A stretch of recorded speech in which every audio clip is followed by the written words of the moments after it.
تمہیں میری ایک شرط ماننی ہوگی، اور اگر یہ شرط منظور ہے تو چیک تمہارے سامنے ہے، ورنہ دروازہ وہ سامنے ہے۔ بلال شاہ نے کرسی کی پشت سے ٹیک لگائے انتہائی بے نیازی سے کہا، اور سلگتا ہوا سگریٹ راکدان میں مسل دیا۔ اس کی 28 سالہ پرکشش شخصیت میں ایک عجیب سی سختی تھی جو سامنے والے کو خوفزدہ کر دیتی تھی۔ اس کی آنکھوں کے گرد ہلکے سیاہ ہلکے بنے بتا رہے تھے کہ وہ کئی راتوں سے سویا نہیں ہے۔ میز کی دوسری طرف کھڑی 22 سالہ ارمین نے اپنی مٹھیاں بھینچ لیں اور اپنی نم آنکھوں سے اس مغرور شخص کو دیکھا جو اس کی مجبوری کا تماشا بنا رہا تھا۔ ارمین نے کانپتی ہوئی آواز میں کہا، آپ اتنے ظالم کیسے ہو سکتے ہیں؟ میں یہاں اپنی ماں کی زندگی کی بھیک مانگنے آئی ہوں، کوئی کاروبار کرنے نہیں آئی، اور آپ مجھ سے میری عزت کا سودا کر رہے ہیں۔ بلال شاہ نے ایک زہریلی ہنسی ہنسی اور کھڑے ہو کر میز پر دونوں ہاتھ رکھتے ارمین کے قریب جھکا۔ عزت اور غیرت صرف امیروں کے چونچلے ہوتے ہیں بی بی، تم جیسی ضرورت مند لڑکیوں کے پاس صرف سودا کرنے کا اختیار ہوتا ہے، انتخاب کا نہیں۔ یاد کرو آج صبح کیا ہوا تھا۔ ارمین کے ذہن میں فوراً صبح کا منظر گھوم گیا جب وہ اسپتال جانے کے لیے بس کے انتظار میں کھڑی تھی اور ایک تیز رفتار بڑی گاڑی نے بارش کا گندا پانی اس کے کپڑوں پر اچھال دیا تھا۔ گاڑی رکتے ہی ارمین نے غصے میں ڈرائیونگ سیٹ پر بیٹھے شخص کو کھری کھری سنا دی تھی کہ امیر ہو تو کیا سڑک خرید لی ہے تم نے؟ اندھے ہو گئے ہو؟ نظر نہیں آتا کہ لوگ کھڑے ہیں؟ ارمین کو اب اندازہ ہوا کہ وہ شخص کوئی اور نہیں بلکہ بلال شاہ ہی تھا جو اپنی گاڑی کے شیشے سے اسے گھور رہا تھا، اور اس وقت اس کی آنکھوں میں جو انتقام تھا وہ اب اس دفتر میں واضح نظر آ رہا تھا۔ بلال شاہ نے اس کی سوچوں کا تسلسل توڑا اور کہا، تب تو تم بڑی بہادر بن رہی تھی، میرا گریبان پکڑنے کو تیار تھی، اب وہ تیزی کہاں گئی؟ میرے پاس وقت کم ہے، فیصلہ کرو ورنہ تمہاری ماں کے پاس وقت اس سے بھی کم ہے۔ ارمین کی آنکھوں سے ایک آنسو ٹوٹ کر گرا تھا۔ اس نے بمشکل اپنے لہجے کو سنبھالا اور کہا، میری ماں ہسپتال میں زندگی اور موت کی کشمکش میں ہے۔ ڈاکٹر صاحب نے کہا ہے کہ اگر آج رات تک پیسوں کا انتظام نہ ہوا تو وہ علاج روک دیں گے۔ میں آپ کے آگے ہاتھ جوڑتی ہوں، مجھے قرض دے دیں، میں ساری زندگی آپ کی ملازمت کر کے قرض اتارتی رہوں گی، لیکن خدا کے لیے ایسی شرط مت رکھیں۔ بلال شاہ نے فائل اٹھا کر زمین پر پھینک دی اور غصے سے کہا، مجھے کہانیاں مت سناؤ، مجھے قرض دینے کا کوئی شوق نہیں، مجھے وہ چیز چاہیے جو میری انا کو تسکین دے۔ تم نے میری گاڑی پر ہاتھ مارا تھا، میری توہین کی تھی، اب اس کی قیمت تو چکانی پڑے گی۔ تمہیں مجھ سے نکاح کرنا ہوگا، اور یہ نکاح صرف کاغذوں تک نہیں رہے گا، تمہیں اس حویلی میں میری بیوی بن کر رہنا ہوگا جہاں میری مرضی کا قانون چلتا ہے۔ کمرے میں موجود بلال شاہ کا سیکرٹری اور بچپن کا دوست احمد بے-چینی سے پہلو بدل رہا تھا۔ اس نے آگے بڑھ کر بلال شاہ کے کندھے پر ہاتھ رکھا اور دھیمی آواز میں سمجھایا کہ بلال شاہ، یہ کیا کر رہے ہو تم؟ یہ لڑکی مجبور ہے، اس کی مجبوری کا فائدہ مت اٹھاؤ، تم تو ایسے نہیں تھے، تمہارے اندر کا وہ رحم دل انسان کہاں کھو گیا؟ بلال شاہ نے جھٹکے سے احمد کا ہاتھ ہٹایا اور اس کی آنکھوں میں ایک عجیب سا خوف اور جنون ابھرا۔ اس نے چلا کر کہا، وہ رحم دل انسان مر گیا احمد، اسے ان اندھیروں نے نگل لیا جو میرے ماضی میں میرے ساتھ تھے۔ مجھے مت سکھاؤ کہ مجھے کیا کرنا ہے، تم صرف گواہ بنو اور مولوی صاحب کو بلاؤ۔ ارمین حیرت اور خوف سے ان دونوں کو دیکھ رہی تھی۔ اسے محسوس ہوا کہ بلال شاہ کی اس درندگی کے پیچھے کوئی گہرا راز ہے، کوئی ایسا زخم ہے جو رشتہ رہتا ہے، کیونکہ ابھی چند لمحے پہلے جب باہر بجلی کڑکی تھی تو بلال شاہ کا چہرہ خوف سے سفید پڑ گیا تھا، جیسے وہ کسی اندیکھی چیز سے ڈر گیا ہو۔ لیکن ارمین کے پاس اس وقت تحقیق کا وقت نہیں تھا۔ ہسپتال کے منظر نے ارمین کو اندر سے توڑ دیا تھا، جہاں اس کی بیوہ ماں سلمہ بیگم وینٹیلیٹر پر تھی اور مشین کی آوازیں ارمین کے دل کی دھڑکنوں کے ساتھ چل رہی تھی۔ ڈاکٹر صاحب نے صاف کہہ دیا تھا کہ بی بی جذبات سے مریض نہیں بچتے، پیسوں سے بچتے ہیں۔ ارمین نے ایک گہری سانس لی اور بلال شاہ کی آنکھوں میں آنکھیں ڈال کر کہا، ٹھیک ہے، میں تیار ہوں، میں آپ سے نکاح کروں گی، لیکن میری بھی ایک شرط ہے۔ بلال شاہ جو اپنی فتح پر مسکرا رہا تھا ایک دم سنجیدہ ہو گیا اور ابرو اچکا کر پوچھا، اب تم شرط رکھنے کی پوزیشن میں نہیں ہو، پھر بھی شوق پورا کر لو، کیا شرط ہے؟ ارمین نے تو ٹوک لہجے میں کہا کہ آپ مجھ سے نکاح کریں گے لیکن مجھے کبھی طلاق نہیں دیں گے، میں آپ کی زندگی میں ایک مستقل حقیقت بن کر رہوں گی، کوئی عارضی کھلونا نہیں بنوں گی۔ اگر منظور ہے تو بلائیں مولوی صاحب کو۔ بلال شاہ کچھ لمحے خاموش رہا، اسے امید نہیں تھی کہ لڑکی اس حد تک جائے گی۔ اس نے سوچا تھا وہ روئے گی، گڑ گڑائے گی، لیکن ارمین کی آنکھوں میں ایک عجیب سی خودداری تھی۔ بلال شاہ نے طنزیہ مسکراہٹ کے ساتھ کہا، منظور ہے۔ ویسے بھی مجھے ایک ایسی ہی ضدی چیز کی ضرورت تھی جسے توڑنے میں مزہ آئے، لیکن یاد رکھنا حویلی کی دیواریں بہت اونچی ہیں، وہاں سے چیخیں باہر نہیں جاتی۔ میری دادی کو بھی تم جیسی تیز لڑکیوں سے سخت نفرت ہے، اسی لیے وہاں تمہارا استقبال پھولوں سے نہیں ہوگا۔ کچھ ہی دیر میں نکاح نامہ میز پر پھیلا ہوا تھا۔ مولوی صاحب نے ایجاب و قبول کروایا تو کمرے میں موت جیسی خاموشی چھا گئی۔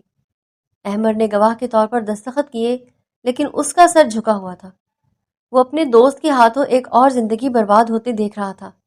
بلال شاہ نے جیب سے چیک بک نکالی اور ایک بڑی رقم کا چیک کاٹ کر ارمین کی طرف بڑھایا۔ اس نے کہا، یہ لو تمہاری قیمت، جاؤ اپنی ماں کا علاج کراؤ، لیکن یاد رکھنا اب تم ارمین بلال شاہ ہو۔ کل شام گاڑی تمہیں لینے آئے گی۔ اگر تم نے بھاگنے کی کوشش کی تو یاد رکھنا میں اس شہر کا وہ حصہ ہوں جہاں قانون بھی میری اجازت سے سانس لیتا ہے۔ ارمین نے کانپتے ہاتھوں سے چیک تھاما اور اسے کاغذ کا وہ ٹکڑا انگاروں کی طرح گرم لگ رہا تھا۔ اس نے نفرت سے بلال شاہ کو دیکھا اور کہا کہ میں اپنا وعدہ نبھانا جانتی ہوں مسٹر بلال شاہ، میں آؤں گی اور ضرور آؤں گی، لیکن یاد رکھیے گا کہ وقت سب سے بڑا بادشاہ ہے۔ آج میں مجبور ہوں، کل شاید آپ ہوں گے۔ وہ تیزی سے دروازے کی طرف مڑی اور باہر نکل گئی۔ اس کے جاتے ہی بلال شاہ کرسی پر ڈھیس آ گیا تھا۔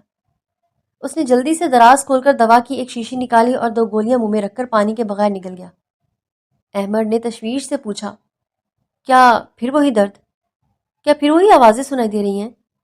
بلال شاہ نے سر پکڑ لیا اور درد بھری آواز میں کہا، وہ آوازیں میرا پیچھا نہیں چھوڑتی احمد، مجھے لگتا ہے وہ اندھیرا مجھے پھر سے جکڑ رہا ہے۔ میں نے اس لڑکی سے نکاح کر کے اسے اپنی جہنم میں گھسیٹ لیا ہے، لیکن شاید مجھے یہی چاہیے تھا، کوئی ایسا جس پر میں اپنا سارا غصہ اور سارا خوف نکال سکوں۔ احمد نے افسوس سے سر ہلایا اور کہا، تم غلط کر رہے ہو بلال شاہ، تم اپنے ماضی کا بدلہ ایک بے گناہ سے لے رہے ہو۔ کہیں ایسا نہ ہو کہ نفرت تمہارے اپنے ہی وجود کو ختم کر دے۔ باہر موسلا دھار بارش شروع ہو چکی تھی جو آنے والے طوفان کا پیش خیمہ تھی، بلال شاہ اور ارمین کی زندگیوں کا طوفان۔ ہسپتال کی میز پر رقم کے کاغذ جمع کرواتے ہوئے ارمین کے ہاتھ کانپ رہے تھے، لیکن دل میں ایک گہرا سکون تھا کہ اب اس کی ماں کی سانسیں نہیں ٹوٹیں گی۔ ڈاکٹر صاحب نے حیرت سے اس بھاری رقم کو دیکھا اور پریشانی سے پوچھا، بیٹی اتنی جلدی اتنا بڑا انتظام کیسے ہوا؟ کہیں تم نے جذبات میں آ کر کوئی غلط قدم تو نہیں اٹھایا؟ ارمین نے اپنی ویران آنکھوں سے ڈاکٹر کو دیکھا اور ایک ٹوٹی ہوئی مسکراہٹ کے ساتھ کہا، ڈاکٹر صاحب کبھی کبھی اپنوں کی زندگی بچانے کے لیے اپنی زندگی کا سودا کرنا پڑتا ہے۔ آپ بس میری ماں کا علاج شروع کریں، باقی حساب میں خود دے دوں گی۔ کچھ ہی دیر میں آپریشن تھیٹر کی لال بتی جل اٹھی اور ارمین باہر بینچ پر بیٹھ کر اس کھڑکی کا انتظار کرنے لگی جو اسے اس کی پرانی زندگی سے ہمیشہ کے لیے کاٹ دے گی۔ وقت ریت کی طرح سرکتا رہا اور پھر شام کے سائے گہرے ہوتے ہی ہسپتال کے باہر ایک سیاہ رنگ کی چمکیلی گاڑی آ کر رکی، جس کا ہارن ارمین کے دل پر کسی ہتھوڑے کی طرح لگا۔ گاڑی بان نے باہر آ کر انتہائی ادب سے کہا، بی بی جی صاحب نے گاڑی بھیجی ہے، چلیے دیر ہو رہی ہے۔ ارمین نے آخری بار شیشے سے اپنی ماں کو دیکھا جب خطرے سے باہر تھی اور پرسکون نیند میں تھی۔ اس نے دل ہی دل میں ماں سے معافی مانگی، اپنا چھوٹا سا بیگ اٹھا کر گاڑی میں بیٹھ گئی۔ گاڑی شہر کی روشن سڑکوں سے ہوتی ہوئی ایک ویران اور خاموش علاقے کی طرف مڑ گئی، جہاں دور ایک پہاڑی پر بلال شاہ کی قدیم اور پرشکوہ حویلی کسی دیو کی طرح کھڑی تھی۔ حویلی کا آہنی دروازہ کھلا تو ایک عجیب سی وحشت نے ارمین کا استقبال کیا۔ صحن میں خشک پتے ہوا سے اڑ رہے تھے اور ہر طرف ایسی خاموشی تھی جیسے یہاں زندہ لوگ نہیں بلکہ صرف ماضی کے سائے بستے ہوں۔ بلال شاہ برآمدے میں کھڑا سگریٹ پی رہا تھا۔ اس نے ارمین کو گاڑی سے اترتے دیکھا تو سگریٹ نیچے پھینک کر جوتے سے مسل دیا اور تیز قدموں سے آگے بڑھ کر ارمین کا بازو سختی سے پکڑ کر اسے اندر کی طرف گھسیٹا۔ ارمین نے مزاحمت کی کوشش کی اور کہا، میرا بازو چھوڑیں، میں خود چل سکتی ہوں، میں کوئی مجرم نہیں ہوں۔ بلال شاہ نے چلتے چلتے رک کر اسے ایک زوردار جھٹکا دیا اور اس کے چہرے کے قریب آ کر دھاڑا، تم مجرم نہیں لیکن میری قیدی ضرور ہو ارمین بی بی۔ جس لمحے تم نے وہ رقم قبول کی تھی تم میری قید میں آ گئی تھی۔ اب یہاں تمہاری مرضی نہیں، میرا حکم چلے گا، اور میرا پہلا حکم یہ ہے کہ اس گھر میں اپنی آواز نیچی رکھنا، مجھے شور سے سخت نفرت ہے۔ وہ اسے لے کر جیسے ہی بڑے ہال میں داخل ہوا تو سامنے سے ایک باوقار اور سخت گیر بزرگ خاتون ہاتھ میں لاٹھی تھامے آ رہی تھی۔ یہ بلال شاہ کی دادی تھی۔ جن کی آنکھوں میں عقاب جیسی تیزی اور چہرے پر زمانے بھر کا تجربہ تھا۔ انہوں نے ارمین کو سر سے پاؤں تک دیکھا اور کڑکدار آواز میں پوچھا، بلال، یہ لڑکی کون ہے اور اس وقت تم اسے لے کر یہاں کیوں آئے ہو؟ بلال شاہ نے لاپرواہی سے ارمین کا بازو چھوڑا اور سپاٹ لہجے میں کہا، دادی، یہ میری بیوی ہے، کل میں نے اس سے نکاح کر لیا تھا۔ دادی کے ہاتھ سے تسبیح چھوٹ کر زمین پر گر گئی۔ وہ شدید صدمے اور غصے کی کیفیت میں تھی۔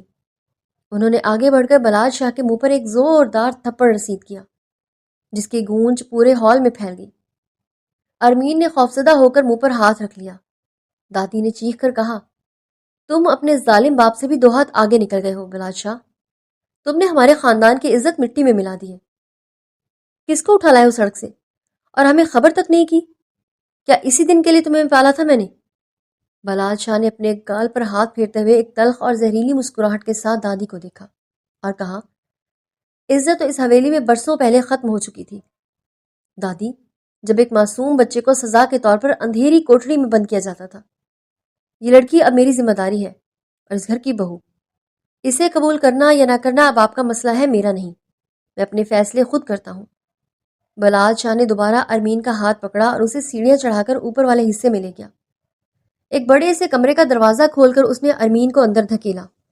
کمرہ بہت بڑا اور شاہانہ تھا، لیکن وہاں بھی روشنی بہت کم تھی اور ہر طرف گہرے رنگ کے پردے لٹکے ہوئے تھے جو ماحول کو مزید پراسرار بنا رہے تھے۔ بلال شاہ نے دروازہ بند کیا اور ارمین کی طرف مڑا۔ اس کی آنکھوں میں پھر وہی عجیب سی سختی تھی۔ اس نے انگلی اٹھا کر تنبیہ کی، یہ تمہارا کمرہ ہے اور خبردار جو میرے کمرے میں آنے کی کوشش کی یا میری چیزوں کو ہاتھ لگایا، رات کو اگر کوئی آوازیں آئیں تو اپنے کان بند کر لینا اور سو جانا۔ یہاں سوال کرنے کی اجازت نہیں ہے۔ ارمین نے ہمت جمع کی اور کانپتی ہوئی آواز میں پوچھا، آپ کس چیز سے ڈرتے ہیں بلال شاہ؟ یہ اندھیرا، یہ خاموشی، یہ سب کچھ عام نہیں ہے۔ آپ کے اندر کیا ٹوٹا ہوا ہے جو آپ پوری دنیا سے چھپا رہے ہیں؟ بلال شاہ نے غصے سے ارمین کا گلا دبوچ لیا اور اسے دیوار کے ساتھ لگا دیا۔ اس کی سانس پھول رہی تھی اور ماتھے پر پسینہ آ گیا تھا۔ اس نے دبی ہوئی چیخ نما آواز میں کہا، میرے ماضی کو کریدنے کی کوشش مت کرنا ورنہ جل جاؤ گی۔ میں ڈرتا نہیں ہوں، میں ڈراتا ہوں، اور اب تم دیکھو گی کہ بلال شاہ اصل میں کیا بلا ہے۔ اس نے ارمین کو جھٹکے سے چھوڑا اور تیزی سے کمرے سے نکل گیا۔ ارمین وہیں قالین پر بیٹھ گئی اور گھٹنوں میں سر دے کر پھوٹ پھوٹ کر رونے لگی۔ باہر بادل زور سے گرجا اور حویلی کی بتیاں گل ہو گئی۔ گھپ اندھیرے میں ارمین کو ایسا لگا جیسے دیواروں سے سرگوشیاں آ رہی ہوں۔ یہ حویلی واقعی اسرار کا گڑھ تھی اور اب وہ اس راز کا حصہ بن چکی تھی۔ صبح کی مدھم اور اداس روشنی کھڑکیوں سے چھن کر اندر آ رہی تھی، مگر حویلی کی فضا میں اب بھی رات جیسی سنگینی طاری تھی۔ ارمین نے اپنی آنکھوں کی سوجن چھپانے کی کوشش کی اور آہستگی سے سیڑھیاں اتر کر نیچے ہال میں آئی جہاں ناشتہ لگ چکا تھا، اور دادی کرسی پر براجمان کسی ملکہ کی طرح حکم چلا رہی تھی۔ ان کی نظر ارمین پر پڑی تو انہوں نے ملازمہ کو اشارے سے جانے کا کہا۔ ارمین کو اپنے پاس بلایا۔ دادی نے ارمین کی آنکھوں میں جھانکتے ہوئے سخت لہجے میں کہا، اس گھر کی دیواریں رازوں کی امین ہے لڑکی، یہاں جو ہوتا ہے وہ یہیں دفن ہو جاتا ہے۔ اگر تم یہ سمجھتی ہو کہ تم اپنی معصومیت سے اس پاگل لڑکے کو سدھار لو گی تو یہ تمہاری بھول ہے، کیونکہ ٹوٹے ہوئے کانچ کو جوڑنے والا خود ہی زخمی ہوتا ہے۔ کیا تمہارے پاس اتنا حوصلہ ہے کہ روز زخمی ہو سکو؟ ارمین نے ادب سے سر جھکایا اور دھیمی آواز میں کہا، میں کسی کو سدھارنے نہیں آئی بی بی جی، میں تو خود اپنی قسمت کی لکھی تحریر بھگت رہی ہوں۔ بس دعا کرے کہ ہمت نہ ہاروں۔ ابھی وہ بات کر رہی تھی کہ بلال شاہ تیزی سے سیڑھیاں اترتا ہوا آیا۔ وہ تیار تھا اور کہیں جانے کی جلدی میں لگ رہا تھا۔ اس نے ارمین کی طرف دیکھے بغیر چائے کا کپ لبوں سے لگایا اور احمر کو فون میں بلا کر گاڑی تیار کرنے کا کہا۔ ارمین نے ہمت جمع کی اور بلال شاہ کے قریب جا کر کہا، مجھے اسپتال جانا ہے، ماں کو دیکھنا ہے۔ بلال شاہ نے کپ میز پر رکھا اور سرد نظروں سے اسے دیکھا اور اس نے کہا، یاد رکھنا تم اب میری قید میں ہو اور قیدی اپنی مرضی سے کہیں نہیں جاتے، لیکن کیونکہ میں نے وعدہ کیا تھا اس لیے اجازت ہے۔ احمد تمہیں لے جائے گا، مگر خبردار اگر وہاں تم نے میرے بارے میں کوئی بھی بات کی یا ہمدردی سمیٹنے کی کوشش کی تو انجام برا ہوگا۔ ارمین نے خاموشی سے اسبات میں سر ہلایا اور احمر کے ساتھ ہسپتال روانہ ہو گئی۔ راستے میں احمر بار بار آئینے میں ارمین کی پریشان صورت دیکھ رہا تھا۔ آخر اس سے رہا نہ گیا، اس نے گاڑی کی رفتار کم کرتے ہوئے کہا، بھابھی، بلال شاہ دل کا برا نہیں ہے، بس حالات نے اسے پتھر بنا دیا ہے۔ وہ ایک ایسا زخمی شیر ہے جو اپنے زخم چھپانے کے لیے دوسروں پر دھاڑتا ہے۔ اب اس کی بدتمیزی کو دل پر مت لیں، وہ اندر سے بہت اکیلا ہے۔ ارمین نے سوالیہ نظروں سے احمر کو دیکھا اور پوچھا، آخر ایسا کیا زخم ہے جو بڑھنے کا نام نہیں لے رہا؟ کیا ان کی نفرت کی وجہ کوئی عورت ہے یا دولت؟ کیوں وہ اندھیرے سے اتنا ڈرتے ہیں؟ احمر نے گہری سانس لی اور بتایا، یہ نفرت نہیں، خوف ہے بھابھی۔ بچپن میں بلال شاہ کے ساتھ ایک ایسا حادثہ ہوا تھا جس نے اس کی روح کو کچل دیا تھا۔ اس کے ستیلے باپ نے اسے… ابھی احمر کی بات ادھوری تھی کہ ہسپتال کی پارکنگ ایریا میں ایک اور گاڑی آندھی اور طوفان کی طرح آ کر رکی، اور اس میں سے بلال شاہ آندھی اور طوفان کی طرح باہر نکلا۔ وہ تیزی سے احمر کی طرف بڑھا، اس کا گریبان پکڑ کر گاڑی کے ساتھ لگا لیا۔ بلال شاہ کی آنکھیں انگاروں کی طرح دہک رہی تھیں۔ اس نے دھاڑ کر کہا، میں نے تمہیں اسے یہاں لانے کو کہا تھا، میری زندگی کے ورق الٹنے کو نہیں کہا تھا۔ احمر نے گھبرا کر صفائی دینے کی کوشش کی، مگر بلال شاہ نے اسے دھکا دے کر دور کیا اور ارمین کا ہاتھ پکڑ کر اپنی طرف کھینچا۔ اس کی گرفت اتنی سخت تھی کہ ارمین کی کلائی پر نشان پڑ گئے۔ بلال شاہ نے دانت پیستے ہوئے ارمین کے کان میں سرگوشی کی کہ میں نے منع کیا تھا، میرے ماضی میں جھانکنے کی کوشش مت کرنا۔ اب تمہیں اس نافرمانی کی سزا ملے گی، اور تم جانو گی کہ بلال شاہ کے غضب کا ذائقہ کیسا ہوتا ہے۔ وہ ارمین کو گھسیٹتے ہوئے اپنی گاڑی کی طرف لے گیا، اور ارمین نے بے بسی سے احمر کو دیکھا جو خود شرمندہ اور پریشان کھڑا تھا۔ ہسپتال کے لوگ جمع ہو رہے تھے، مگر بلال شاہ کی وحشت دیکھ کر کوئی قریب آنے کی ہمت نہیں کر رہا تھا۔ گاڑی کا دروازہ بند ہوا اور ایک بار پھر ارمین اسی جہنم کی طرف روانہ ہو گئی جہاں سے وہ چند لمحوں کے لیے نکلی تھی، مگر اس بار بلال شاہ کی خاموشی کسی بڑے طوفان کا پتہ دے رہی تھی۔ گاڑی کی رفتار ہواؤں سے باتیں کر رہی تھی، اور اسٹیئرنگ پر بلال شاہ کی گرفت اتنی سخت تھی کہ اس کی پوروں کا رنگ سفید پڑ چکا تھا۔ گاڑی کے اندر چھائی ہوئی خاموشی باہر کے شور سے زیادہ خوفناک تھی۔ ارمین نے سیٹ کی پشت سے ٹکائے اپنی آنکھیں بند کر لیں، کیونکہ وہ بلال شاہ کے چہرے پر موجود غضب کو مزید دیکھنے کی تاب نہیں لا سکی تھی۔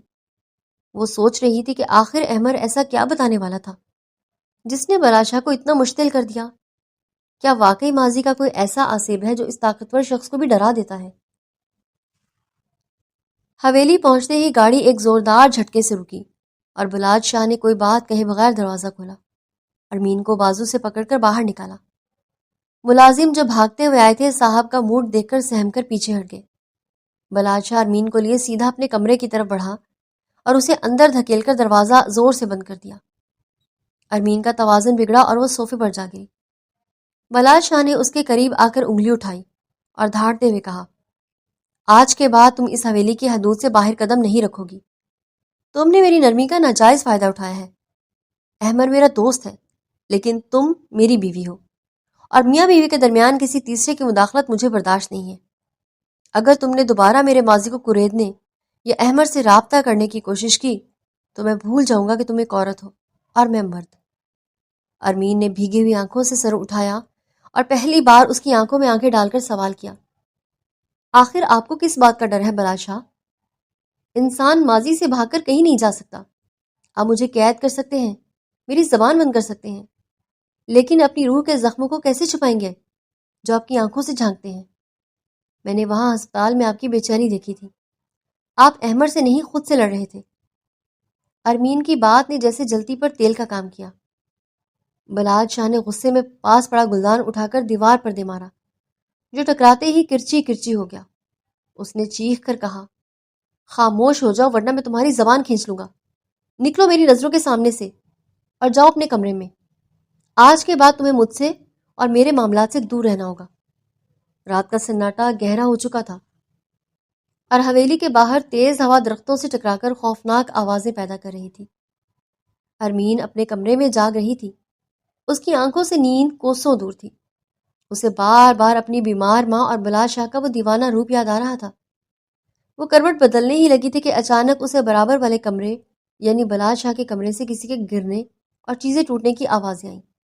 اس کے بعد ایک دبی دبی چیخ سنائی دی، جیسے کوئی بہت تکلیف میں ہو، اس کا منہ بند کیا جا رہا ہو۔ ارمین کا دل زور سے دھڑکا۔ بلال شاہ نے اسے منع کیا تھا، لیکن انسانی ہمدردی اور ایک انجانے خوف نے اسے مجبور کر دیا۔ وہ دبے پاؤں اٹھی اور کانپتے ہاتھوں سے دروازہ کھول کر راہداری میں آئی۔ بلال شاہ کے کمرے کا دروازہ نیم وا تھا۔ ارمین نے اندر جھانکا تو اس کے رونگٹے کھڑے ہو گئے۔ کمرے میں گھپ اندھیرا تھا اور بلال شاہ زمین پر قالین کے بیچوں بیچ اوندھے منہ پڑا تھا۔ وہ نیند میں نہیں تھا بلکہ ہوش میں تھا، لیکن اس کی حالت ایسی تھی جیسے کوئی اسے دبوچ پڑا ہو۔ وہ اپنے دونوں ہاتھوں سے اپنا سر پیٹ رہا تھا اور مسلسل بڑبڑا رہا تھا، مجھے باہر نکالو، یہاں بہت اندھیرا ہے، خاموشی ہے یہاں، مجھے مت مارو بابا، میں نے کچھ نہیں کیا، مجھے سانس نہیں آ رہا۔ ارمین اپنی جگہ جم گئی۔ یہ وہ مغرور اور ظالم بلال شاہ نہیں تھا جو صبح اس پر دھاڑ رہا تھا، بلکہ یہ تو ایک ڈرا سہما ہوا بچہ تھا جو ماضی کے کسی اندھے کنویں میں قید تھا۔ ارمین کی ممتا اور ہمدردی جاگ اٹھی۔ وہ تمام خطرات کو فراموش کر کے تیزی سے اندر بھاگی اور بلال شاہ کے پاس جا کر بیٹھ گئی۔ اس نے بلال شاہ کے ٹھنڈے پڑتے ہاتھوں کو تھاما، اسے جھنجھوڑ کر کہا، بلال شاہ، ہوش میں آئے، کوئی نہیں ہے یہاں، دیکھیے میں ہوں، ارمین، سب ٹھیک ہے، روشنی ہے یہاں۔ بلال شاہ نے جھٹکے سے آنکھیں کھولی۔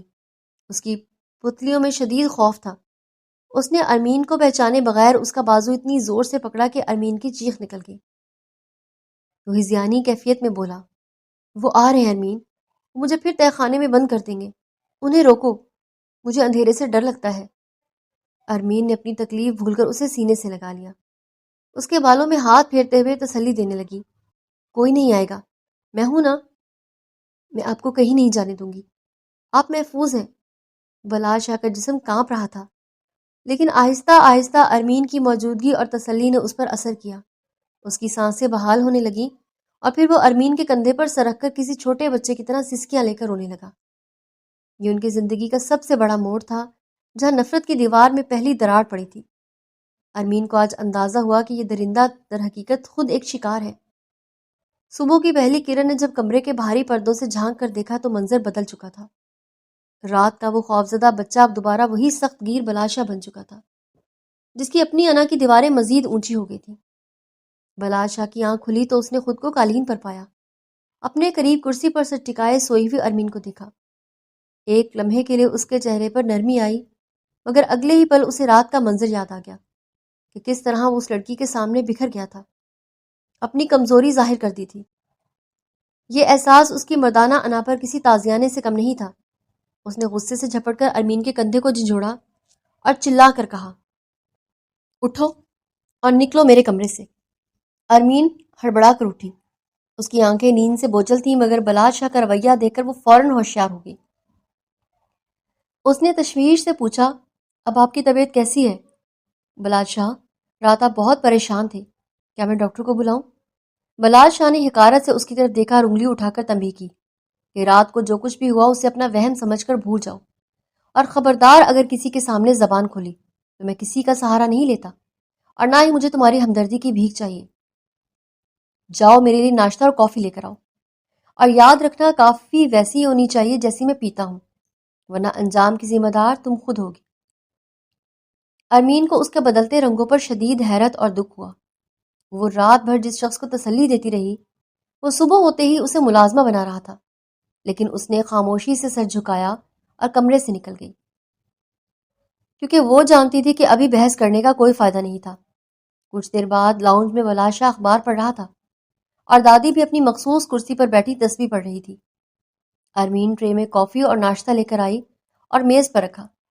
بلال شاہ نے اخبار ایک طرف پھینکا اور کپ اٹھا کر ایک گھونٹ بھرا۔ اگلے ہی لمحے اس نے کپ زور سے ٹرے میں پٹخا، جس سے کافی چھلک کر میز پوش پر گر گئی۔ اس نے دھاڑ کر کہا، یہ کیا بنا کر لائی ہو؟ یہ گرم پانی ہے یا کافی؟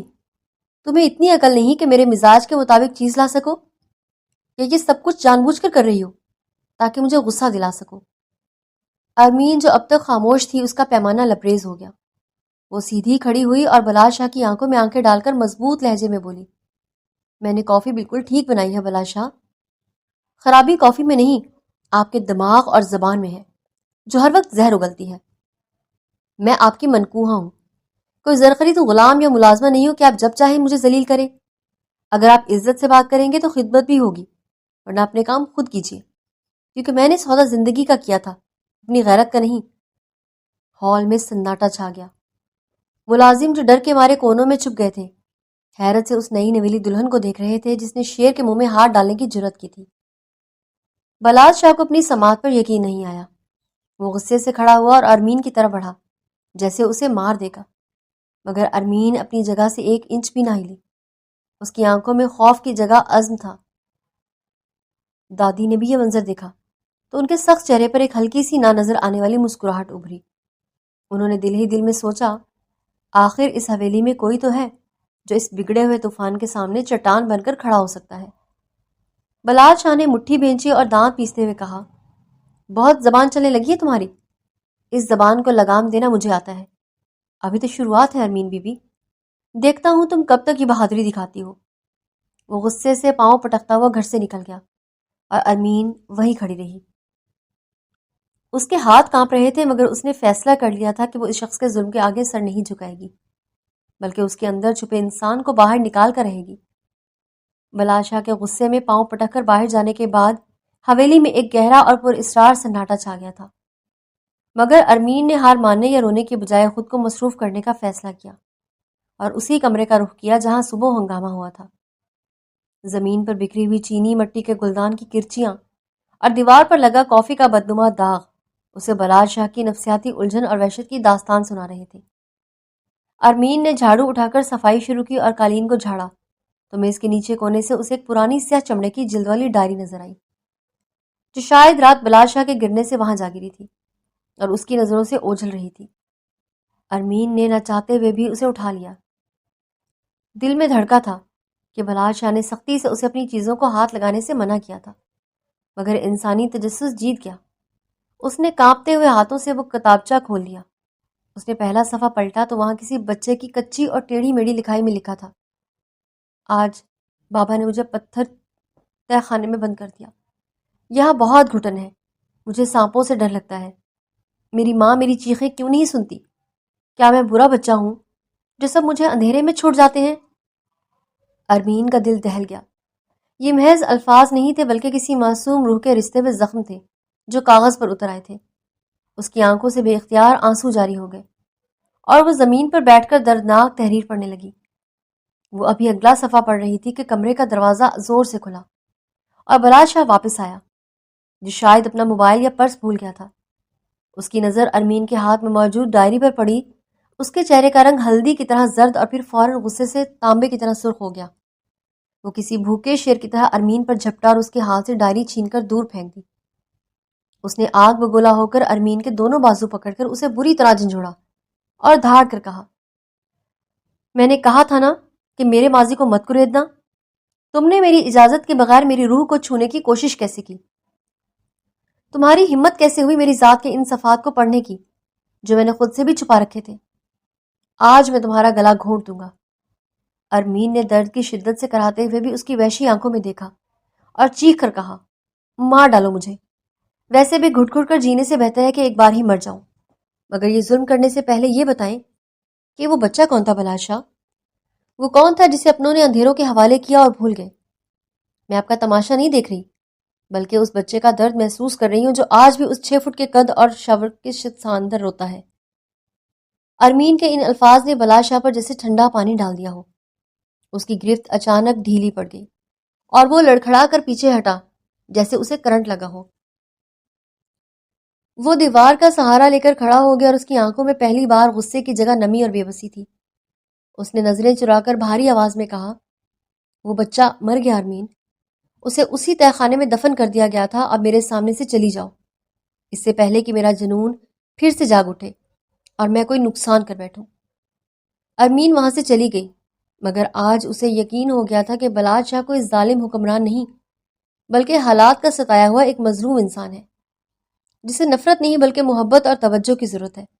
اور اس نے فیصلہ کر لیا کہ اس ضدی اور خودسر شخص کے اندر چھپے ہوئے اس ڈرے ہوئے بچے کو باہر نکال کر ہی دم لے گی، چاہے اس کے لیے اسے بلال شاہ کی کتنی ہی نفرت کیوں نہ سہنی پڑے. 2 دن بعد ارمین دادی بی کی اجازت سے اپنی والدہ کے لیے کچھ ضروری سامان اور دوائیاں لینے شہر کی مرکزی بازار گئی تھی، جہاں رش اور چہل پہل نے اسے کچھ دیر کے لیے حویلی کی گھٹن سے آزاد کر دیا تھا، مگر وہ نہیں جانتی تھی کہ ایک اور مصیبت اس کی طاق میں ہے۔ وہ دکان سے نکل کر اپنی گاڑی کی طرف بڑھ رہی تھی کہ اچانک ایک خوش پوش شخص نے اس کا راستہ روک لیا۔ یہ وقار تھا، جو بلال شاہ کا سخت ترین کاروباری حریف، انتہائی شاطر انسان تھا۔ اس نے ارمین کو اوپر سے نیچے تک دیکھا اور انتہائی بدتمیزی سے طنزیہ لہجے میں کہا، ارے بیگم شاہ، آپ یہاں اکیلی؟ مجھے تو لگا تھا کہ اس پاگل بلال شاہ نے آپ کو بھی کسی تہہ خانے میں قید کر رکھا ہوگا، جیسے وہ اپنی باقی چیزوں کو چھپا کر رکھتا ہے۔ میں حیران ہوں کہ آپ جیسی سمجھدار اور خوبصورت لڑکی نے اس نفسیاتی مریض سے شادی کیسے کر لی جو اپنے سائے سے بھی ڈرتا ہے۔ ارمین کو اس اجنبی شخص کی بیہودہ باتوں پر شدید غصہ آیا۔ اس نے سخت لہجے میں جواب دیا، میرے راستے سے ہٹ جائیں اور میرے شوہر کے بارے میں ایک لفظ بھی غلط کہنے کی جرات مت کیجیے گا۔ وہ جیسے بھی ہیں آپ سے بہتر ہیں، کیونکہ وہ سامنے وار کرتے ہیں، پیٹھ پیچھے نہیں۔ وقار کے چہرے پر شیطانی مسکراہٹ ابھری۔ اس نے ڈٹائی سے آگے بڑھ کر ارمین کا راستہ روکا اور دھمکی آمیز لہجے میں کہا، جذبات چھوڑو لڑکی اور حقیقت کی دنیا میں آؤ۔ بلال شاہ تباہ ہونے والا ہے، میرے ساتھ سمجھوتا کر لو اور اسے چھوڑ دو تو فائدے میں رہو گی، ورنہ اس کے ساتھ تم بھی ڈوب جاؤ گی۔ ابھی اس نے ہاتھ بڑھا کر ارمین کو روکنے کی کوشش ہی کی تھی کہ کہیں سے ایک آہنی ہاتھ نے وقار کی کلائی کو ہوا میں ہی تھام لیا، اور اگلے ہی لمحے وقار کے چہرے پر ایک زوردار گھونسا پڑا جس نے اسے زمین چاٹنے پر مجبور کر دیا۔ یہ بلال شاہ تھا۔ اس کی آنکھوں میں اس وقت خون اترا ہوا تھا اور وہ ہانپ رہا تھا جیسے بھاگتا ہوا آیا ہو۔ وہ کسی بھوکے شیر کی طرح وقار پر جھپٹا اور اسے گریبان سے پکڑ کر اٹھاتے ہوئے دھاڑ کر کہا، میری ملکیت کو ہاتھ لگانے کی جرت کیسے کی تم نے؟ میں تمہاری وہ حالت کروں گا کہ تم موت کی بھیک مانگو گے۔ یہ لڑکی میری عزت ہے، اور بلال شاہ اپنی عزت پر میلی آنکھ ڈالنے والے کی آنکھیں نکال لیتا ہے۔ بازار میں لوگ جمع ہو گئے مگر بلال شاہ کی وحشت دیکھ کر کوئی آگے نہ بڑھا۔ اس نے وقار کو زمین پر پٹخا اور ارمین کا ہاتھ پکڑ کر تقریباً گھسیٹتے ہوئے گاڑی میں بٹھایا۔ واپسی کے سفر میں گاڑی میں گہری خاموشی تھی۔ ارمین بار بار کن اکھیوں سے بلال شاہ کو دیکھ رہی تھی۔ اس کے ہاتھوں کے جوڑ وقار کو مارنے کی وجہ سے زخمی ہو گئے تھے اور ان سے لہو رس رہا تھا۔ ارمین نے اپنا دوپٹہ مضبوطی سے تھامے رکھا اور ہمت کر کے دھیمی آواز میں کہا، شکریہ، آج آپ نے میری خاطر لڑائی کی اور مجھے بچایا۔ بلال شاہ نے اسٹیئرنگ پر گرفت مضبوط کرتے ہوئے کھڑکی سے باہر دیکھا اور انتہائی سرد لہجے میں جواب دیا، کسی غلط فہمی میں مت رہنا ارمین، میں نے سب تمہارے لیے نہیں کیا بلکہ اپنی انا اور خاندانی وقار کے لیے کیا ہے، کیونکہ اس وقت تم میرے نام سے جڑی ہو اور میرے نام پر میں کوئی داغ برداشت نہیں کر سکتا۔ ارمین اس کی بات سن کر ایک پرسکون اور سمجھدار مسکراہٹ کے ساتھ کہنے لگی، انسان زبان سے جھوٹ بول سکتا ہے بلال شاہ، مگر آنکھیں سچ بولتی ہیں۔ آپ کی آنکھوں میں میں نے ملکیت کے ساتھ ساتھ اپنی حفاظت کا احساس بھی دیکھا ہے، اور میرے لیے یہی کافی ہے۔ بلال شاہ نے چونک کر اسے دیکھا، مگر اس بار اس نے کوئی سخت جواب نہیں دیا تھا اور نہ ہی اس کی تردید کی۔ گاڑی حویلی کی طرف رواں دواں تھی، مگر ان دونوں کے درمیان چھپی برف کی دیوار میں ایک بڑی درار پڑ چکی تھی، کیونکہ آج بلال شاہ نے غیر شعوری طور پر یہ تسلیم کر لیا تھا کہ ارمین اب صرف ایک سودا نہیں بلکہ اس کی زندگی کا اہم حصہ بن چکی ہے۔ اس واقعے کے بعد حویلی کے در و دیوار پر چھائی وحشت تو کسی حد تک کم ہو گئی تھی، مگر قدرت شاید بلال شاہ کی صبر کا آخری امتحان لینے پر تلی ہوئی تھی۔ اسی رات موسم نے خوفناک انگڑائی دی اور آسمان پر کالی گھٹاؤں کے ساتھ ایسی کڑکدار بجلی چمکی کہ زمین لرز اٹھی۔ موسلا دھار بارش اور تیز ہواؤں کے شور میں اچانک حویلی کی بتیاں گل ہو گئیں اور ہر طرف گھپ اندھیرا چھا گیا۔ یہ وہ وقت تھا جب بلال شاہ کا سب سے بڑا دشمن یعنی اندھیرا اس پر حملہ آور ہوتا تھا۔ ارمین اپنے کمرے میں تھی، جیسے ہی لائٹ گئی اسے بلال شاہ کا خیال آیا، کیونکہ وہ جانتی تھی کہ وہ اندھیرے سے کس قدر خوفزدہ ہوتا ہے۔ وہ جلدی سے اٹھی اور ٹٹولتے ہوئے دراز سے موم بتی اور ماچس نکالی۔ موم بتی کی کامتی ہوئی روشنی میں وہ راہداری عبور کر کے بلال شاہ کے کمرے تک پہنچی تو وہاں کا منظر دل دہلا دینے والا تھا۔ بلال شاہ کمرے کے کونے میں گھٹنوں میں سر دیے ہوئے بیٹھا تھا اور بری طرح کانپ رہا تھا۔ اس کا وہ روب اور دبدبا کہیں غائب ہو چکا تھا اور اس کی جگہ ایک انتہائی خوفناک چیز نے لے لی تھی۔ ارمین کو دیکھتے ہی اس نے ہاتھ آگے بڑھا کر اسے روکنے کی کوشش کی اور ٹوٹی ہوئی آواز میں کہا، مت آؤ میرے قریب، دیکھو یہ سانپ مجھے ڈس لیں گے، یہ دیواریں مجھے بھینچ رہی ہیں۔ مجھے باہر نکالو۔ ارمین نے جلدی سے موم بتی میز پر رکھی اور دوڑ کر بلاشا کے پاس نیچے فرش پر بیٹھ گئی۔ اس نے بلاشا کے ٹھنڈے برف ہاتھوں کو اپنے گرم ہاتھوں میں تھاما اور اسے یقین دلانے کی کوشش کی کہ یہاں کوئی نہیں ہے بلاشا، یہ صرف آپ کا وہم ہے۔ دیکھیے، روشنی ہو گئی ہے اور میں آپ کے پاس ہوں۔ بلاشا نے سر اٹھا کر ارمین کو دیکھا۔ اس کی آنکھوں میں آنسو تیر رہے تھے۔ وہ پہلی بار اپنے حصار سے باہر نکلا اور ارمین کے کندھے پر سر رکھ کر پھوٹ پھوٹ کر رو پڑا۔ اس نے ہچکیوں کے درمیان وہ راز اگل دیا جو برسوں سے اس کے سینے میں ناسور بنا ہوا تھا۔ اس نے بتایا کہ ارمین، جب میں 7 سال کا تھا تو میرے سوتیلے باپ نے جائیداد کے کاغذات پر انگوٹھا لگوانے کے لیے مجھے حویلی کے پرانے تہہ خانے میں بند کر دیا تھا۔ وہاں گھپ اندھیرا تھا، کیڑے مکوڑے تھے، اور میں 3 دن تک وہاں بھوکا پیاسا چیختا رہا۔ میں اپنی ماں کو پکارتا رہا کہ مجھے بچا لو، مگر میری ماں نے دولت کی خاطر اپنے شوہر کے ڈر سے دروازہ نہیں کھولا۔ وہ باہر کھڑی میری چیخیں سنتی رہی مگر نہیں آئی۔ اس دن وہ بچہ مر گیا تھا اور اس کی جگہ اس پتھر دل انسان نے لے لی تھی، اور اسی سے مجھے عورت ذات سے نفرت ہے، کیونکہ وہ بے وفا ہوتی ہے اور اندھیرا مجھے میری موت کی یاد دلاتا ہے۔ ارمین کا دل یہ سن کر خون کے آنسو رویا۔ اسے اب سمجھ آیا کہ بلاشا کی شخصیت میں اتنی تلخی اور نفرت کیوں تھی۔ اس نے شفقت سے بلاشا کے بالوں میں انگلیاں پھیری اور مضبوط لہجے میں کہا کہ ہر عورت آپ کی ماں کی جیسی نہیں ہوتی ہے بلاشا، اور نہ ہی میں آپ کو کبھی تنہا چھوڑوں گی۔ آپ کا ماضی ایک برا خواب تھا جو گزر گیا، اور اب میں آپ کی حقیقت ہوں، اور میں وعدہ کرتی ہوں کہ جب تک میں زندہ ہوں آپ کی زندگی میں اندھیرا نہیں ہونے دوں گی۔ بلاشا نے ارمین کے دوپٹے کو مٹھی میں جکڑ لیا، جیسے کوئی ڈوبتا ہوا تنکے کا سہارا لیتا ہے۔ اس طوفانی رات میں جہاں باہر آسمان رو رہا تھا، وہیں اندر 2 دلوں کے درمیان برسوں پرانی نفرت کی دیواریں بھی آنسوؤں کے سیلاب میں بہہ رہی تھی اور محبت کی پہلی کومپل پھوٹ رہی تھی۔ طوفانی رات کے بعد والی صبح ہمیشہ کی طرح روشن تو تھی، مگر بلاشا کے کمرے میں شرمندگی اور پچھتاوے کی ایک گہری دھند چھائی ہوئی تھی۔ جب ارمین کی آنکھ کھلی تو اس نے دیکھا کہ بلاشا کھڑکی کے پاس کھڑا باہر خلاؤں میں گھو رہا ہے، اور اس کا انداز ایسا تھا جیسے وہ خود سے نظریں چرانے کی کوشش کر رہا ہو۔ ارمین نے بھی اٹھ کر اسے بات کرنے کا ارادہ ہی کیا تھا کہ بلاشا اچانک پلٹا۔ اس کا چہرہ سپاٹ اور لہجہ برف کی طرح ٹھنڈا تھا۔ اس نے ارمین کی طرف دیکھے بغیر جیب سے چیک بک نکال کر میز پر رکھی اور انتہائی سخت آواز میں کہا، اپنا سامان پیک کرو اور یہاں سے چلی جاؤ ارمین۔ رات جو کچھ بھی ہوا وہ میری کمزوری تھی، میرا جنون تھا، اور میں نہیں چاہتا کہ کوئی میری کمزوری کا گواہ بن کر ساری زندگی میرے سر پر سوار رہے۔ میں تمہیں اس معاہدے اور اس قید سے آزاد کرتا ہوں۔ تم طلاق کے کاغذات وکیل سے بنوا لینا، میں دستخط کر دوں گا۔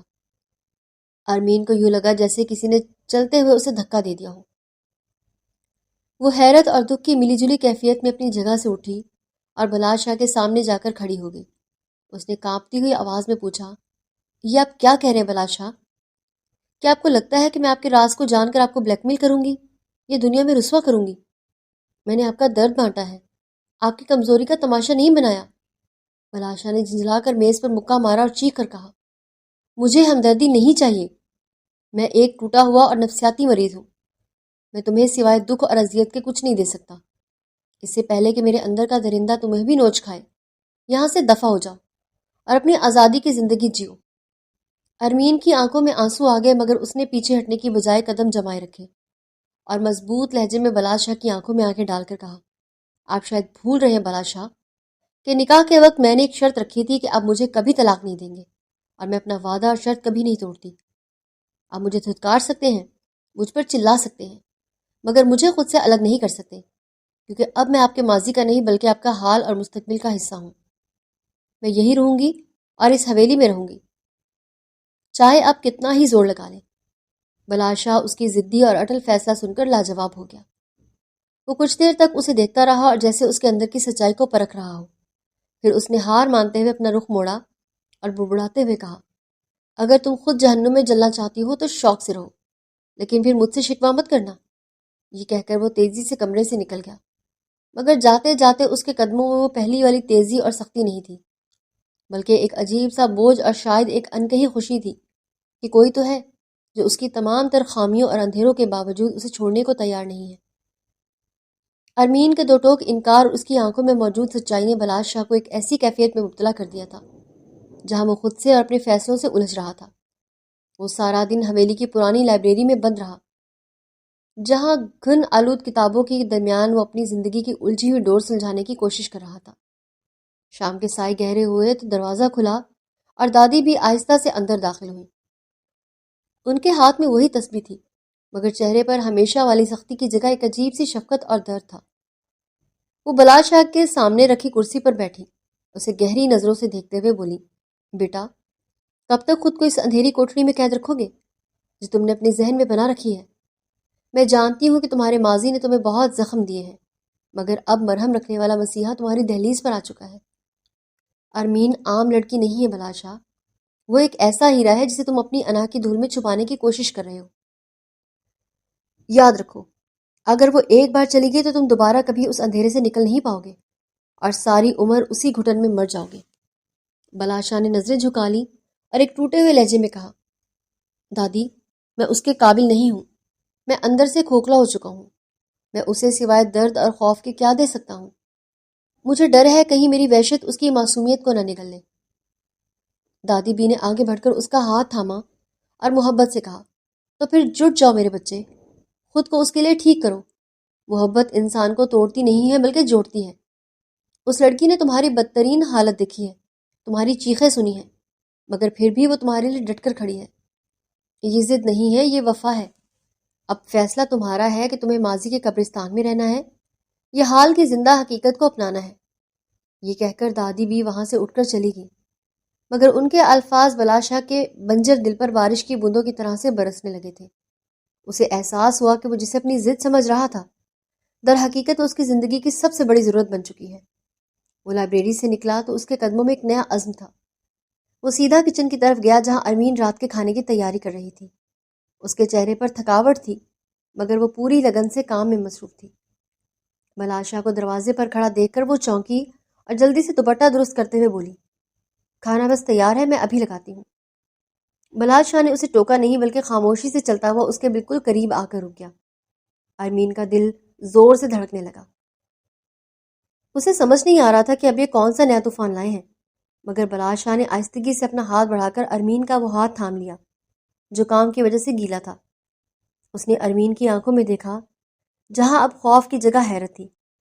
بلال شاہ کی آواز بھاری اور کانپتی ہوئی تھی۔ اس نے کہا، ارمین، اس رات میں نے تم سے جو کچھ کہا تھا، جو سخت شرط رکھی تھی اور جو بدتمیزی کی، وہ سب تمہیں پرکھنے اور خود کو بچانے کا ایک بہانہ تھی۔ میں ڈرتا تھا کہ اگر کوئی میرے قریب آیا تو وہ میرے زخم دیکھ لے گا، مگر تم نے نہ صرف میرے زخم دیکھے بلکہ ان پر اپنا ہاتھ رکھا۔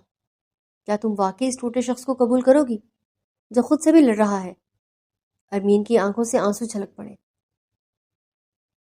اس نے اسبات میں سر ہلایا اور مسکراتے ہوئے کہا، میں نے اسی دن آپ کو قبول کر لیا تھا بلال شاہ، جب میں نے آپ کی آنکھوں میں وحشت کے پیچھے چھپے ہوئے درد کو پہچانا تھا۔ مجھے کوئی اور نہیں چاہیے، بس وہ انسان چاہیے جو اس سخت خول کے اندر چھپا ہوا ہے۔ بلال شاہ نے ایک پرسکون سانس لیا، جسے برسوں کا بوجھ اس کے سینے سے اتر گیا ہو۔ اس نے ارمین کے ہاتھ کو اپنی پیشانی سے لگایا اور کہا، تم میری زندگی کی وہ واحد روشنی ہو جس نے میرے اندر کے اندھیرے کو للکارا ہے۔ میں وعدہ کرتا ہوں کہ اب میں تمہاری آنکھوں میں کبھی خوف نہیں آنے دوں گا۔ کچن کی مدھم روشنی میں دو دل جو کبھی سودے کی بنیاد پر ملے تھے، اب ایک انمٹ رشتے میں بندھ رہے تھے۔ بلال شاہ کا سفر اندھیروں سے نکل کر روشنی کی طرف شروع ہو چکا تھا۔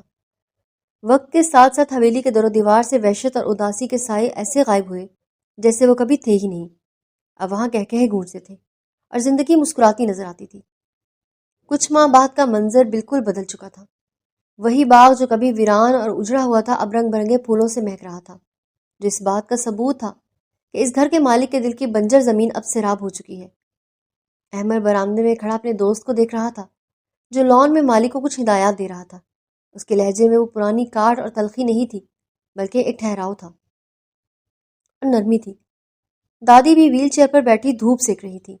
ان کی بوڑھی آنکھوں میں اطمینان کی چمک تھی کہ ان کا پوتا بالآخر اپنی ذات کے جہنم سے باہر نکل آیا ہے۔ شام کے وقت بلال شاہ اور ارمین حویلی کی وسیع چھت پر کھڑے ڈوبتے سورج کا نظارہ کر رہے تھے۔ ٹھنڈی ہوا چل رہی تھی جو ارمین کے آنچل کو لہرا رہی تھی۔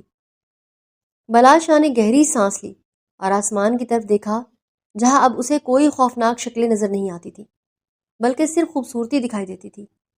اس نے رخ موڑ کر ارمین کی طرف دیکھا جو اپنی ہنسی میں چھپی سنجیدگی کے ساتھ اسے دیکھ رہی تھی۔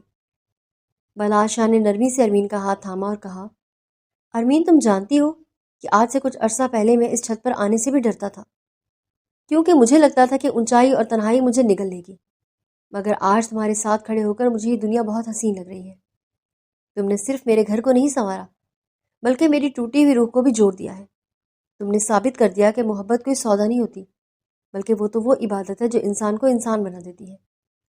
ارمین نے مسکراتے ہوئے اس کی آنکھوں میں دیکھا اور شرارت سے کہا، تو کیا اب آپ مانتے ہیں کہ میرا وہ سودا گھاٹے کا نہیں تھا؟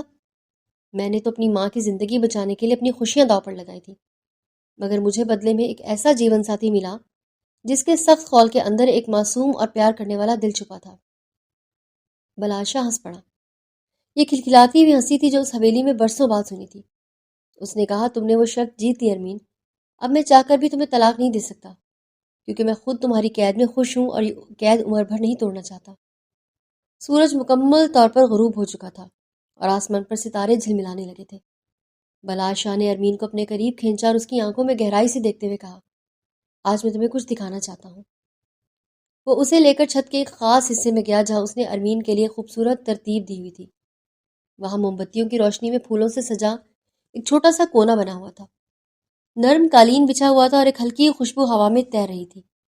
ارمین کی آنکھیں حیرت سے چمک اٹھی۔ اس نے بلال شاہ کی طرف دیکھا جس کے چہرے پر شرمندگی اور محبت کی خوبصورت آمیزش تھی۔ میں نے سوچا کہ ہم اپنی نئی شروعات کو یادگار بنائیں۔ آج سے پہلے میں نے کبھی کسی کے لیے کچھ خاص کرنے کے بارے میں نہیں سوچا تھا، مگر تمہارے ساتھ ہر لمحہ خاص بنانا چاہتا ہوں۔ ارمین نے اس کا ہاتھ تھاما اور وہ دونوں قالین پر بیٹھ گئے۔ موم بتیوں کی لرزتی روشنی ان کے چہروں پر رقص کر رہی تھی۔ بلال شاہ نے ارمین کے ماتھے پر ایک نرم بوسہ دیا اور کہا، تم نے مجھے زندہ رہنا سکھایا ارمین۔ تم سے پہلے میں صرف سانس لے رہا تھا، مگر اب میں محسوس کرتا ہوں کہ زندگی کیا ہوتی ہے۔ ارمین نے اس کے چہرے کو اپنے ہاتھوں میں لیا اور پیار سے کہا، ہم دونوں نے ایک دوسرے کو بچایا ہے بلال شاہ۔ آپ نے مجھے عزت دی اور میں نے آپ کو محبت۔ اب ہم دونوں مکمل ہیں۔ انہوں نے ایک دوسرے کے ہاتھ تھامے اور ستاروں بھرے آسمان کو دیکھتے رہے۔ بلال شاہ نے دھیمے سے ارمین کے سر کو اپنے کندھے پر رکھا اور وہ دونوں اس خاموش رات کی خوبصورتی میں کھو گئے۔ ہوا کے ہلکے جھونکے، موم بتیوں کی لرزتی روشنی اور دو دلوں کی دھڑکنیں ایک ہی تال میں بج رہی تھی۔ رات گہری ہوتی گئی اور وہ دونوں وہیں بیٹھے باتیں کرتے رہے۔ بلال شاہ نے ارمین کو اپنے بچپن کی خوشگوار یادیں سنائیں جو ان تاریک دنوں سے پہلے کی تھی، اور اسے ارمین اپنے خوابوں کے بارے میں بتایا۔ ہر لمحہ انہیں ایک دوسرے کے قریب لاتا جا رہا تھا۔ بلال شاہ نے اچانک اٹھ کر ایک چھوٹا سا صندوق کھولا، ارمین کے سامنے رکھ دیا۔ جب ارمین نے اسے کھولا تو اس میں خوبصورت ہار تھا۔ اس میں نیلم کے قیمتی پتھر جڑے ہوئے تھے۔ یہ میری دادی کا تھا۔ انہوں نے کہا کہ جب مجھے اپنی زندگی کی سچی محبت مل جائے تو میں یہ اسے دوں، اور آج میں یہ تمہیں دینا چاہتا ہوں، کیونکہ تم میری زندگی کی واحد اور سچی محبت ہو۔ ارمین کی آنکھوں میں خوشی کے آنسو آ گئے تھے۔ اس نے اس ہار کو اپنے سینے سے لگایا اور پھر بلال شاہ کے گلے لگ گئی۔ دونوں کا یہ لمحہ اتنا خوبصورت تھا کہ ستارے بھی شاید ان پر رشک کر رہے تھے۔ ولیمے کی شام آخر کار آ گئی اور حویلی کا وسیع لان اپنی پوری شان و شوکت کے ساتھ سج گیا تھا۔ ہزاروں روشنیاں درختوں پر لٹکی ہوئی تھیں جو رات کے اندھیروں میں ستاروں کی طرح چمک رہی تھی۔ سفید اور سرخ گلابوں کے پھولوں نے پوری فضا کو معطر کر دیا تھا اور ہر کونے سے خوشبو کی لہر آ رہی تھی۔ وسط میں ایک شاندار اسٹیج بنایا گیا تھا جہاں سونے اور کریم رنگ کی کرسیاں رکھی ہوئی تھیں۔ اس کے پیچھے پھولوں کا ایک دیوار نما ڈیزائن تھا جو اتنا خوبصورت تھا کہ دیکھنے والے کی نظریں ہٹتی ہی نہیں تھیں۔ مہمان آنا شروع ہو گئے تھے۔ شہر کے نامور لوگ، رشتہ دار، دوست سب اپنی اپنی جگہوں پر بیٹھ رہے تھے۔ ارمین کو دلہن کے کمرے میں تیار کیا جا رہا تھا اور اس نے آج ایک شاہانہ کریم اور گولڈن رنگ کا لہنگا پہنا تھا جس پر باریک گوٹے اور موتیوں کا کام اسے کسی پری سے کم نہیں بنا رہا تھا۔ اس کے بال ایک طرف بنائے گئے تھے جن میں چھوٹے چھوٹے سفید پھول لگائے گئے تھے۔ گلے میں ہلکا سا ہیروں کا سیٹ اور کانوں میں لٹکتے ہوئے جھمکے اس کی خوبصورتی کو دوبالا کر رہے تھے۔ میک اپ بالکل نرم اور قدرتی تھا جس نے اس کی معصومیت کو برقرار رکھا تھا۔ جب اس کی سہیلیوں نے اسے تیار ہوتے دیکھا تو سب حیرت سے بولی، ارمین تم آج بالکل جنت کی حور لگ رہی ہو۔ بلال شاہ تو تمہیں دیکھ کر ہوش کھو دیں گے۔ دوسری طرف بلال شاہ اپنے کمرے میں تیار ہو رہا تھا۔ اس نے آج کریم رنگ کی شیروانی پہنی تھی جس پر سنہری کام تھا۔ احمد نے اس کے کندھے پر ہاتھ رکھا اور مذاق میں کہا، بھائی آج تو تم واقعی کسی شہزادے سے کم نہیں لگ رہے، لیکن حقیقت میں دیکھ سکتا ہوں کہ تمہارے دل میں کتنی بے چینی ہے۔ تم اپنی دلہن سے ملنے کے لیے کتنے بےتاب ہو۔ بلا شاہ نے مسکرا کر کہا، احمد، میں نے کبھی سوچا نہیں تھا کہ میں کبھی اس طرح کی خوشی محسوس کروں گا۔ ارمین نے میری زندگی میں وہ رنگ بھر رکھا ہے جس کا میں تصور بھی نہیں کر سکتا۔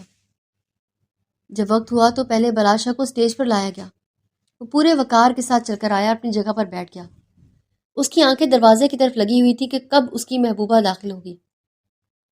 پھر موسیقی بجنی شروع ہوئی اور ارمین اپنی سہیلیوں کے ساتھ آہستہ آہستہ چلتی ہوئی اسٹیج کی طرف آنے لگی۔ اس نے ہلکا سا گھونگھٹ لیا ہوا تھا، لیکن اس کا چہرہ نظر آ رہا تھا۔ جب بلا شاہ کی نظر اس پر پڑی تو ایک لمحے کے لیے اس کی سانس رک گئی۔ اسے یقین نہیں آ رہا تھا کہ یہ خوبصورت اور نازک سی پری واقعی اس کی بیوی ہے۔ ارمین جب اسٹیج پر آئی تو بلا شاہ فوراً کھڑا ہو گیا اور آگے بڑھ کر اس کا ہاتھ تھاما۔ ان دونوں کی نظریں ملی تو ایسا لگا جیسے پوری دنیا رک گئی ہو۔ بلا شاہ نے دھیمے سے کہا کہ تم آج اتنی خوبصورت لگ رہی ہو کہ میں الفاظ میں بیان نہیں کر سکتا۔ ارمین نے شرماتے ہوئے نظریں نیچی کر لی اور دھیمے سے مسکرائی۔ دونوں اپنی کرسیوں پر بیٹھ گئے۔ مہمانوں نے تالیاں بجائیں اور تصاویر کھنچوانے کا سلسلہ شروع ہو گیا، لیکن ان دونوں کو صرف ایک دوسرے کی موجودگی کا احساس تھا، باقی سب کچھ دھندلا تھا۔ بلا شاہ نے آہستہ سے ارمین کا ہاتھ اپنے ہاتھ میں لیا اور کہا، میں اس لمحے کا کئی دنوں سے انتظار کر رہا تھا کہ تمہیں پوری دنیا کے سامنے اپنی بیوی کے طور پر پیش کروں۔ تم میری زندگی ہو ارمین۔ ارمین نے اس کی آنکھوں میں دیکھا اور دھیمے سے کہا، اور آپ میری دھڑکن ہیں بلا شاہ۔ رات جوں گہری ہوتی گئی، مہمان رخصت ہونے لگے۔ آخری مہمان کے جانے کے بعد صرف قریبی رشتہ دار رہ گئے۔ دادی بھی نے ارمین کو اپنے پاس بلایا اور اس کے سر پر ہاتھ رکھ کر دعائیں دیں۔ پھر انہوں نے بلا شاہ کی طرف دیکھا اور کہا، بیٹا، یہ لڑکی اللہ کی طرف سے تمہارے لیے ایک تحفہ ہے، اس کا خیال رکھنا اور ہمیشہ خوش رکھنا۔ بلا شاہ نے دادی بھی کے ہاتھ چومے اور کہا کہ میں وعدہ کرتا ہوں دادی، رات کافی گہری ہو چکی تھی جب بلا شاہ اور ارمین کو ان کے کمرے میں جانے کی اجازت ملی۔ کمرے کو خاص طور پر سجایا گیا تھا۔ پھولوں کی پتیاں بستر پر بکھری ہوئی تھیں، موم بتیاں جل رہی تھیں اور کمرے میں گلاب کی خوشبو تیر رہی تھی۔ دونوں کمرے میں داخل ہوئے تو دروازہ بند کر دیا۔ اچانک ایک خاموشی چھا گئی، لیکن یہ وہ خاموشی نہیں تھی جو کبھی ان کے درمیان تھی۔ یہ خوبصورت محبت بھری خاموشی تھی۔ بلا شاہ آہستہ سے ارمین کے قریب آیا۔ اس نے اس کے ہاتھ تھامے اور کہا، آج میں سب سے خوش قسمت انسان ہوں۔ ارمین نے شرماتے ہوئے نظریں جھکا لی۔ بلا شاہ نے آہستہ سے اس کی ٹھوڑی اٹھائی اور اس کی آنکھوں میں دیکھا۔ وہ محبت، شرم اور خوشی کا ایک خوبصورت امتزاج تھا۔ اس نے دھیمے سے کہا، کیا میں تمہیں بتا سکتا ہوں کہ میں تم سے کتنی محبت کرتا ہوں؟ ارمین نے مسکراتے ہوئے کہا، آپ کی آنکھیں سب کچھ کہہ دیتی ہیں بلا شاہ۔ بلا شاہ نے آہستہ سے ارمین کو اپنے قریب کھینچا، اس کے ماتھے پر ایک نرم بوسہ دیا، اس کے دونوں گالوں پر، اور آخر میں اس کے ہونٹوں پر اپنے ہونٹ رکھ دیے۔ یہ ان کا پہلا سچا محبت بھرا بوسہ تھا جس میں ان کی تمام محبت، احترام اور وعدے شامل تھے۔ ارمین نے اپنی آنکھیں بند کر لی اور اس لمحے کو محسوس کیا۔ اس کا دل تیزی سے دھڑک رہا تھا۔ جب وہ الگ ہوئے تو دونوں کی آنکھوں میں آنسو تھے، خوشی کے آنسو۔ بلا شاہ نے ارمین کو اٹھا کر بستر پر لٹایا، اس کے پاس بیٹھ گیا۔ اس نے اس کے بالوں میں انگلیاں پھیری اور کہا، میں تم سے بے حد محبت کرتا ہوں میری جان۔ اور ارمین نے جواب دیا، اور میں آپ سے۔